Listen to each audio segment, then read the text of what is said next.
चलिए जी, आज स्टार्ट करते हैं। Force on a current carrying conductor placed in a magnetic field. Conductor आप जानते हैं, कोई भी चार्ज वायर जिसके अंदर से करंट फ्लो कर रहा है, कोई भी वायर जिसके अंदर से करंट फ्लो कर रहा है, अगर उसी को हम कॉइल भी कहेंगे।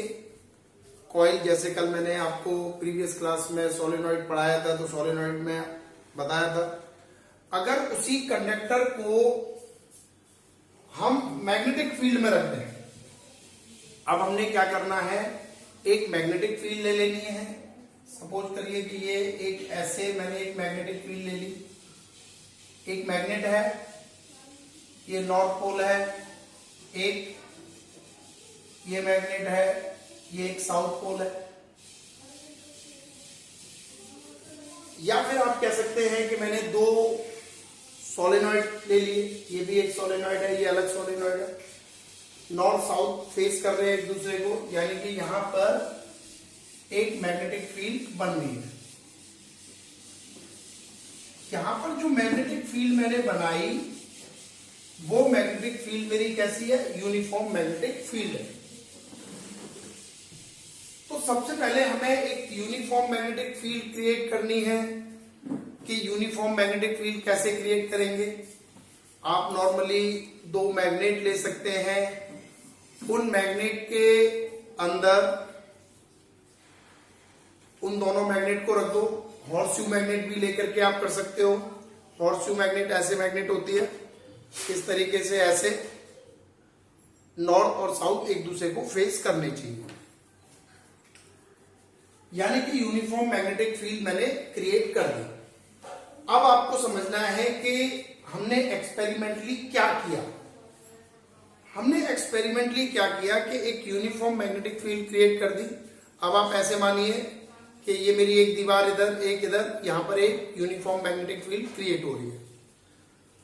अब मैंने एक चार्ज पार्टिकल लिया और उस चार्ज पार्टिकल को एक पर्टिकुलर वेलोसिटी से उस मैग्नेटिक फील्ड में मैंने फेंका। तो जब वो चार्ज पार्टिकल यहां से गया, चार्ज पार्टिकल के लिए हम एक गन ले लेते हैं, इलेक्ट्रॉनिक गन बोलते हैं। इलेक्ट्रॉन्स वहां से इजेक्ट आउट होते हैं। तो जब ये चार्ज पार्टिकल ऐसे गया, तो देखिए चार्ज पार्टिकल को ऐसे सीधा जाना चाहिए था। आप कह सकते हैं कि जी ग्रेविटी खींचेगी तो वो चार्ज पार्टिकल ऐसे जाएगा, बिल्कुल क्लियरली है, ग्रेविटी खींचेगी। लेकिन हमने क्या देखा कि जब हमने उस चार्ज पार्टिकल को किसी कंडक्टर के अराउंड भी मैग्नेटिक फील्ड बनती है, या अभी आप समझ सकते हैं कि हमने एक यूनिफॉर्म मैग्नेटिक फील्ड क्रिएट कर दी। उस मैग्नेटिक फील्ड के अंदर जब हमने एक चार्ज पार्टिकल को भेजा, तो वो चार्ज पार्टिकल ऐसे रोटेट कर गया, यानी कि ऐसे वो सर्कुलर पाथ पर घूमने लग गया। इस घूमने की वजह क्या है, तो हम कहेंगे इसके ये जो ऐसे सर्कुलेट हो रहा है, घूम रहा है, इसकी वजह है कि उस चार्ज पार्टिकल के ऊपर एक फोर्स लग रहा है। एक्सपेरिमेंटली ये किया गया, तो एक्सपेरिमेंट के बिहाफ पर फिर हमने उस फोर्स को कैलकुलेट किया कि भाई ये फोर्स किस किस बात पर डिपेंड कर रहा है। चार्ज पार्टिकल की इंटेंसिटी को चेंज किया, चार्ज पार्टिकल की इंटेंसिटी को बढ़ाया तो हमने देखा कि फोर्स बढ़ रहा है। हमने उसकी वेलोसिटी को चेंज करा तो हमने देखा फोर्स बढ़ रहा है। फोर्स बढ़ने का कैसे पता चलेगा, देखिए यहां से ये चला, यहां से रोटेट कर गया और ये यहीं से रोटेट कर गया। इसका मतलब इसके पाथ में एक बार यहां जाके रोटेट कर रहा है, एक बार यहां कर रहा है, यानी कि उसका जो टर्निंग है, अगर वो टर्निंग जल्दी हो रही है तो यानी कि फोर्स ज्यादा लग रहा है। इसी बिहाफ पर हमने इसे एक्सपेरिमेंटली फाउंड किया और हमने देखा कि किसी भी चार्ज पार्टिकल को, किसी भी करंट कैरिंग कंडक्टर को अगर हम मैग्नेटिक फील्ड में रख रहे हैं, ये जो मैंने आपको कंडक्टर बताया, इस कंडक्टर के लिए मैंने चार्ज को एक इलेक्ट्रॉनिक गन से भेजा, तो आप उसी बात को आप एक वायर के रूप में ले सकते हो। यहां मैं जो आपको एक्सपेरिमेंटली बता रहा था कि मैं भेज रहा हूं, देखिए मोशन चाहिए मुझे चार्ज पार्टिकल की, तो मोशन मैंने इलेक्ट्रॉनिक गन से बना दी। अब आप इसी के अंदर किसी कंडक्टर को रख दीजिए, तो हमने देखा कि ये जो फोर्स है ये किस बात पर डिपेंड कर रहा है, ये अमाउंट ऑफ चार्ज पर डिपेंड कर रहा है। अगर मैं एक इलेक्ट्रॉन ले रहा हूं तो उस पर फोर्स अलग होगा, अगर मैंने इलेक्ट्रॉन डबल कर दिए तो उस पर ज्यादा फोर्स लगेगा। अमाउंट ऑफ चार्ज पर डिपेंड कर रहा है। और कैसे करता है? डायरेक्टली प्रोपोर्शनल होता है। दूसरा किसके ऊपर करता है? दूसरा इसकी वेलोसिटी पर डिपेंड करता है। लेकिन यहां पर वेलोसिटी थोड़ा सा, यहां पर एक वेक्टर कंपोनेंट्स ऐड हो जाता है। अभी आपके वो 10th लेवल पर नॉर्मली इस बात का जिक्र हम नहीं करते कि जब एक पार्टिकल ऐसे मूव कर रहा है तो उसके अंदर दो टाइप की वेलोसिटीज होती हैं। एक वेलोसिटी को हम हॉरिजॉन्टल वेलोसिटी बोलते हैं और दूसरी वेलोसिटी को हम वर्टिकल वेलोसिटी बोलते हैं। तो आपको सिर्फ इतना याद रखना है कि ये दो वेलोसिटीज में से एक वेलोसिटी पर डिपेंड करता है और वो है वर्टिकल वेलोसिटी। तो इसको हम लिखते हैं v sin थीटा। एक और चीज पर डिपेंड करता है फोर्स, एक और चीज पर डिपेंड करता है कि इसकी स्ट्रेंथ कितनी है। मैग्नेटिक फील्ड की अगर हम स्ट्रेंथ को बढ़ाएंगे तब भी हम क्या देखते हैं कि फोर्स बढ़ेगा। तो वो क्या हो जाएगा आपका ये। तो इन तीनों फैक्टर पे डिपेंड करता है। तीनों फैक्टर को अब आप क्या कर दीजिए, कंबाइन कर दीजिए। तो आपका क्या आ जाएगा, P Q B sine theta. Clear है जी? तो एक फॉर्मूला आपका डिजाइन हो जाएगा। इस फॉर्मूले को आप याद रखेंगे कि force is directly proportional to B Q B sine theta. इस प्रोपोर्शनलिटी साइन को यहां से हटा देते हैं तो आपका आ जाएगा F is equal to B Q B sine theta. आपके उसमें डेरिवेशन से कोई मतलब नहीं है, सिर्फ आपको फैक्टर से याद रखने हैं कि फोर्स किस किस बात पर डिपेंड करता है। बस आपको इतना ही लर्न करना है that the amount of force is dependent on the charge, कि कितना चार्ज है। अभी इस चार्ज को एक और टर्म में बदलेंगे। दूसरा किस पे डिपेंड करता है? वेलोसिटी पे डिपेंड करता है। तीसरा किस पे करता है? स्ट्रेंथ ऑफ मैग्नेटिक फील्ड पर डिपेंड करता है। अब देखिए इसी फॉर्मूले को एक और फॉर्मूले में हम कन्वर्ट करते हैं। इस फॉर्मूले को आप देखिए, F is equal to, B को तो एज इट इज रखते हैं हम, क्यू को क्या लिख सकते हैं? याद करिए, I इक्वल टू क्या होता था? I equal to Q by T. तो क्यू को क्या लिख सकता हूं मैं? I T. तो यहां पे मैं लिख दूंगा आई टी।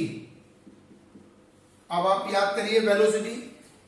वेलोसिटी को हम क्या लिखते हैं? देखिए तो कंडक्टर की लेंथ कितनी है, कंडक्टर की लेंथ कितनी है, उस लेंथ के ऊपर आपकी वेलोसिटी बनेगी। भाई अब आपको कितना डिस्टेंस आपने उस कंडक्टर की ले रखी है, तो यानी कि लेंथ और वेलोसिटी क्या होती है? लेंथ अपॉन में टाइम। तो लेंथ अपॉन में टाइम साइन थीटा, टी से टी कैंसिल हो जाएगा।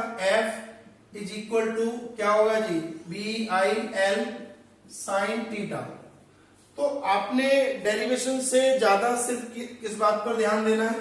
आपने डेरिवेशन से ज्यादा इन दो फॉर्मूलों को याद रखना है। F is equal to B I L sine theta.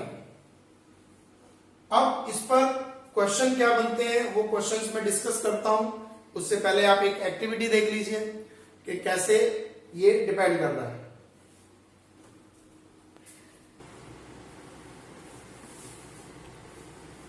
देखिए ये हमने क्या ले रखी है, एक क्या है, यूट्यूब शेप मैग्नेट है। ये हमने एक रॉड लगा रखी है। इसी की लेंथ लेंगे कि इसकी लेंथ कितनी है? L। और यहां से ये करंट फ्लो कर रहा है। जैसे ये पॉजिटिव टर्मिनल है तो करंट ऐसे फ्लो करेगा। अब आप क्या देखते हैं इसमें, जब इस वायर के अंदर करंट फ्लो करता है तो इस वायर, ये जो रॉड है इसके अंदर डिफ्लेक्शन आती है।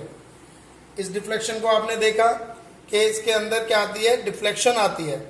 अगर यहां से हम करंट की डायरेक्शन को रिवर्स कर दें तो ये जो डिफ्लेक्शन है, पहले यहां पर देखिए, इधर ये फोर्स का दिखाया हुआ है, ये अंदर की तरफ जाएगा। अगर मैं यहां से बैटरी के टर्मिनल्स को चेंज कर दूं तो ये डिफ्लेक्शन फिर बाहर की तरफ होगी, ऐसे। अभी ऐसे दिखाया हुआ है, अब ये डिफ्लेक्शन इधर की तरफ आएगी। क्लियर? तो आपको ये बात याद रखनी है कि ये जो डिफ्लेक्शन है वो करंट की डायरेक्शन पर डिपेंड करती है। अब हम क्या देखते हैं, हम एक और काम इसमें कर सकते हैं। हम क्या कर सकते हैं कि यहां पर बैटरी से करंट के अमाउंट को चेंज करके देखते हैं। अगर हम यहां से बैटरी से करंट के अमाउंट को चेंज करेंगे, नंबर ऑफ सेल्स बढ़ा देंगे करंट बढ़ जाएगा, नंबर ऑफ सेल घटा देंगे करंट घट जाएगा। तो जब हम ऐसा करते हैं तो ये डिफ्लेक्शन के अंदर चेंज आता है। अगर हम नंबर ऑफ सेल्स बढ़ा देंगे करंट बढ़ेगा तो ये डिफ्लेक्शन ज्यादा होगा, ये ज्यादा तेजी से और ज्यादा डिफ्लेक्ट होगा। तो इस तरीके से, और अगर हम इस मैग्नेट की स्ट्रेंथ को चेंज कर दे तब भी हम क्या देखते हैं कि ये डिफ्लेक्शन चेंज होती है। तो इस एक्टिविटी को आप याद रखेंगे। एक और खास बात जो फॉर्मूले के अंदर आ रही थी, फॉर्मूले के अंदर हमने लिखा था F is equal to BIL sine theta. देखिए ये डिफ्लेक्शन सबसे ज्यादा तब होगी जब ये आपस में एक दूसरे के परपेंडिकुलर होंगे। करंट, ये रॉड, मैग्नेट और ये रॉड, तीनों चीजें आपस में जब परपेंडिकुलर होंगे तो सबसे ज्यादा आपका क्या होगा, डिफ्लेक्शन सबसे ज्यादा होगी। यानी कि फोर्स मैक्सिमम कब होगा, जब करंट और मैग्नेटिक फील्ड के बीच में 90 डिग्री का एंगल बनेगा। तो आपको इस बात को भी ध्यान रखना है कि when ever both these are perpendicular to each other the maximum current is applied। चलिए आगे देखते हैं। अब देखिए इस एक्टिविटी के बिहाफ पर यहां से आपके कुछ क्वेश्चंस बनते हैं, उन क्वेश्चंस को आपको समझ लेना है। सबसे पहले तो ये डिफ्लेक्शन यानी कि मैक्सिमम फोर्स कब होगा, आपको ये बात याद रखनी है कि मैक्सिमम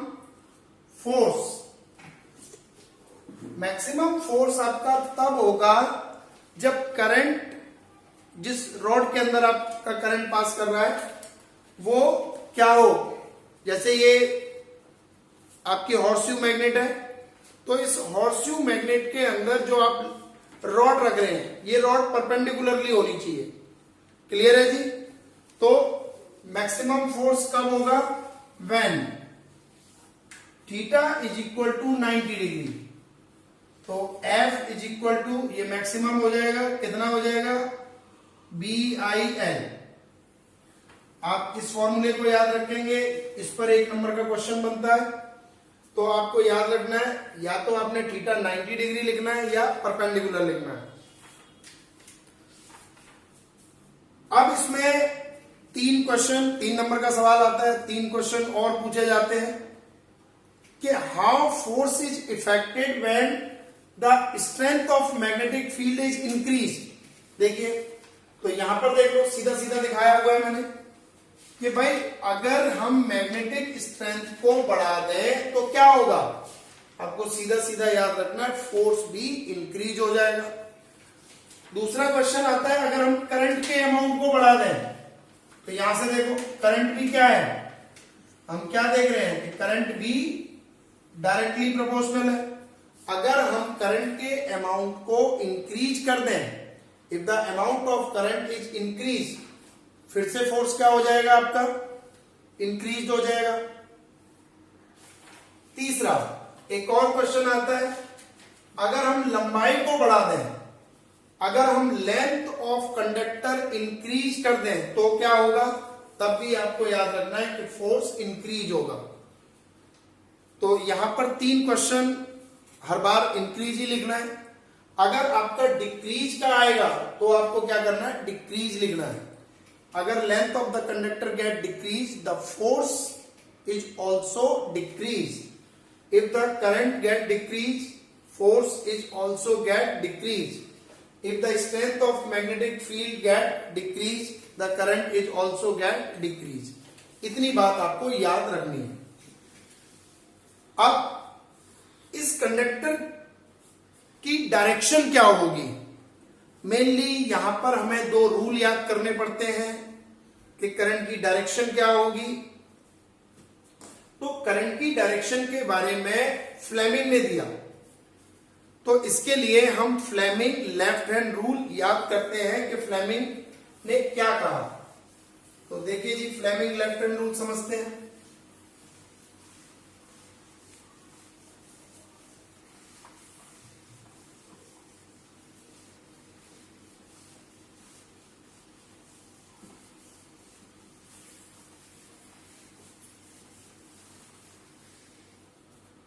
देखिए, फ्लेमिंग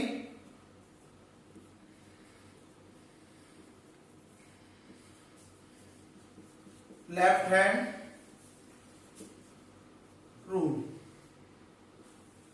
फ्लेमिंग क्या कहते हैं। अच्छा, सबसे पहले आपको यह बात याद रखनी है कि फ्लेमिंग लेफ्ट हैंड रूल कहां पर लगाना है। टू डिटरमाइन द क्या मोशन ऑफ कंडक्टर के लिए लगेगा कि कंडक्टर किधर की तरफ मूव करेगा। तो इस बात को बिल्कुल क्लियरली नोट कर लें कि Fleming left hand rule is applicable for the motion of conductor. तो याद करते हैं। देखिए, सबसे पहले आप अपनी 3 उंगलियां ले लीजिए, ठीक है जी। उंगलियों के नाम आपको याद है, इसको क्या कहते हैं, थंब, इसको क्या कहते हैं, इंडेक्स फिंगर, और इसको क्या कहेंगे आप, मिडल फिंगर। क्लियर। अब देखिए, इन तीनों उंगलियों के नाम याद कर लिए आपने। अब ये थंब क्या दिखाएगा, एफ, मतलब फादर, ऐसे याद रखना। F stand for father. ये मदर, आप तो समझदार हो गए। फादर मदर मिलके क्या, चाइल्ड। ठीक है जी, ये आपने याद कर लिए। एफ, एम और सी। रूल समझिए अब क्या है। आपने अपनी 3 उंगलियों को म्यूचुअली परपेंडिकुलर लगाना है। परपेंडिकुलर कैसे, इन दोनों के बीच का एंगल 90 डिग्री, इन दोनों के बीच का एंगल 90 डिग्री, और इन दोनों के, ये तो दिख नहीं रहा तो इसको तोड़ देता हूं यहां से। उंगली थोड़ी ना तोड़ूंगा। ये देखो क्या हो गया, 90 डिग्री। तो इसे कहते हैं म्यूचुअली परपेंडिकुलर। कोई भी दो अगर हम एक साथ लेंगे तो उन दोनों के बीच का एंगल कितना होगा, 90 डिग्री होगा। क्लियर। तो आपने अपनी तीनों उंगलियों को म्यूचुअली परपेंडिकुलर लगा लेना है। म्यूचुअली परपेंडिकुलर लगाने के बाद ये जो आपकी कौन सी फिंगर है, इंडेक्स फिंगर है, ये किस डायरेक्शन में होनी चाहिए, मैग्नेटिक फील्ड की डायरेक्शन में होनी चाहिए। और जो सेंट्रल फिंगर है वो करंट की डायरेक्शन में होनी चाहिए। ठीक है जी। तो जिस डायरेक्शन में आपका अंगूठा होगा, अब आपको अपने हाथ को एडजस्ट करना है। ठीक है, मैग्नेटिक फील्ड की डायरेक्शन में ये आ जाए, करंट की डायरेक्शन में ये आ जाए। तो जिस डायरेक्शन में आपका अंगूठा होगा, in which direction your thumb is pointed, it shows the direction of force. आप लिख सकते हैं, लेकिन फोर्स से बेटर आप क्या लिखते हैं, मोशन ऑफ कंडक्टर। क्या लिखेंगे, मोशन ऑफ कंडक्टर, जिसके लिए ये रूल है। तो एक बार मैं इस रूल को बोल देता हूं कि ये रूल क्या है, फिर इसको नोट डाउन कर लेंगे। According to Fleming left hand rule, arrange 3 fingers, तीनों फिंगर्स के नाम, thumb, index finger, middle finger, mutually perpendicular to each other. Adjust your hand in such a way that your index finger is in the direction of magnetic field and the middle finger is in the direction of current. Then in which direction your thumb is pointed, it shows the direction of motion of conductor. तो इसको note कर लेते हैं।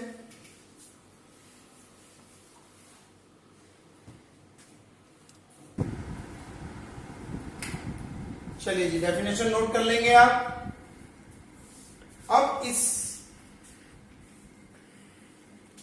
Rule के ऊपर आपके कुछ questions बनते हैं। इन क्वेश्चंस का डिस्कशन मैं नेक्स्ट वीडियो में करने वाला हूं, तो यहां तक आप इसको प्रिपेयर कर लेंगे फ्लेमिंग लेफ्ट हैंड रूल तक। ठीक है जी।